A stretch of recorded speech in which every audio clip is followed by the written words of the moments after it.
Assalamualaikum warahmatullahi wabarakatuh. Yang terhormat Ibu Sri Mulyani selaku dosen mata kuliah Green Experiment.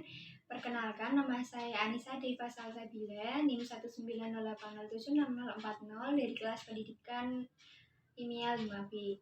Pada kesempatan kali ini saya akan memaparkan cara kerja dari praktikum saya, yaitu pemanfaatan ekstrak kol ungu sebagai indikator alami untuk membedakan jenis garam terhidrolisis. Nah, tujuan dari praktikum kali ini yaitu untuk mengetahui sifat larutan garam yang terbentuk dari asam dan basa dengan menggunakan indikator alami. Nah, kalian masih ingat gak sih apa itu hidrolisis garam? Hidrolisis garam adalah suatu proses penguraian garam dalam air yang akan membentuk ion positif dan ion negatif. Pencampuran larutan asam dan basa akan membentuk garam dalam air. Namun demikian, garam dapat bersifat asam, netral maupun basa. Jadi, sifat larutan dalam air ditentukan dari asam dan basa pembentukannya. Misalnya, yang pertama, jika suatu larutan terbentuk dari asam kuat dan basa kuat, maka garam yang terbentuk akan bersifat netral. Yang kedua, jika larutan terbentuk dari asam lemah dan basa kuat, maka garam yang terbentuk akan bersifat basa. Yang ketiga, jika larutan terbentuk dari asam lemah dan basa lemah, maka larutan garam yang terbentuk tergantung pada Ka dan Kb-nya. Yang keempat, jika larutan terbentuk dari asam kuat dan basa lemah, maka garam yang terbentuk akan bersifat asam. Jadi, hidrolisis garam dapat terjadi jika salah satu larutan bersifat asam lemah atau basa lemah.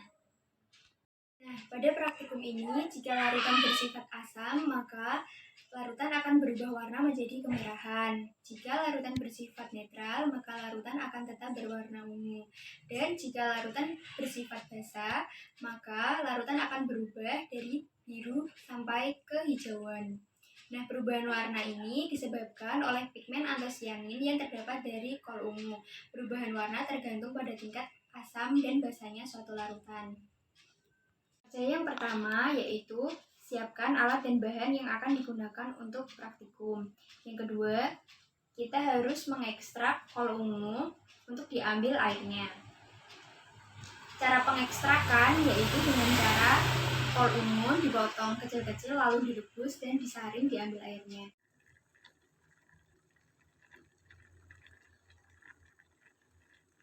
Ini saya sudah menyiapkan hasil ekstrak dari kol ungu, warnanya ungu kehitaman. Cara kerja selanjutnya yaitu masukkan masing-masing 1 sendok deterjen, soda kue, dan garam ke dalam wadah atau gelas yang sudah diberi label sesuai dengan namanya. Kemudian diberi sedikit air lalu diaduk. Jangan lupa masukkan juga cuka ke dalam gelas yang sudah diberi label juga, namun tanpa ditambahkan air.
Selanjutnya yaitu masukkan ekstrak kol ungu ke dalam masing-masing gelas sebanyak 2-3 sendok makan.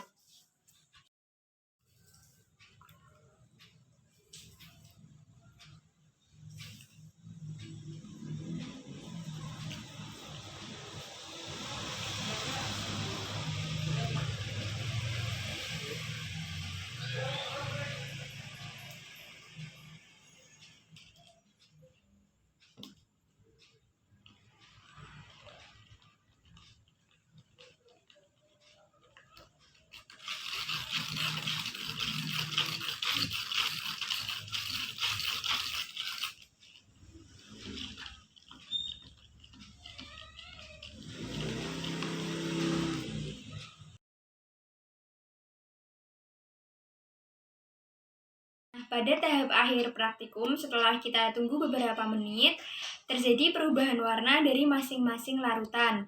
Yang pertama ada larutan deterjen. Larutan ini berubah warna menjadi hijau setelah ditambahkan 2-3 sendok makan ekstrak dari kol ungu. Hal ini disebabkan karena larutan deterjen bersifat basa dengan pH lebih dari 7 dan mengalami hidrolisis sebagian. Yang kedua, ada larutan soda kue. Larutan ini setelah ditambahkan 2-3 tetes ekstrak dari kol ungu berubah warna menjadi biru kehijauan. Hal ini disebabkan karena larutan soda kue bersifat basa dengan pH lebih dari 7 dan mengalami hidrolisis sebagian. Yang ketiga, ada larutan garam. Larutan garam ini setelah ditambahkan 2-3 tetes ekstrak kol ungu tidak terjadi perubahan warna. Hal ini disebabkan karena larutan garam bersifat netral dan tidak mengalami hidrolisis karena ion Na+ dan Cl- tidak dapat terhidrolisis dalam air karena cenderung akan berbentuk ion. Dan yang terakhir ada larutan cuka.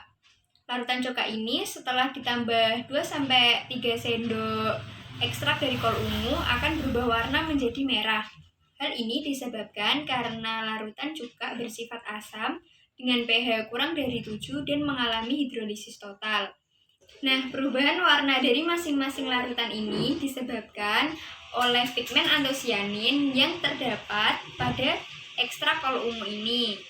Dan perubahan warna dari masing-masing larutan tergantung pada tingkat asam dan basanya suatu larutan. Sekian praktikum dari saya, kurang lebihnya saya mohon maaf. Wassalamualaikum warahmatullahi wabarakatuh.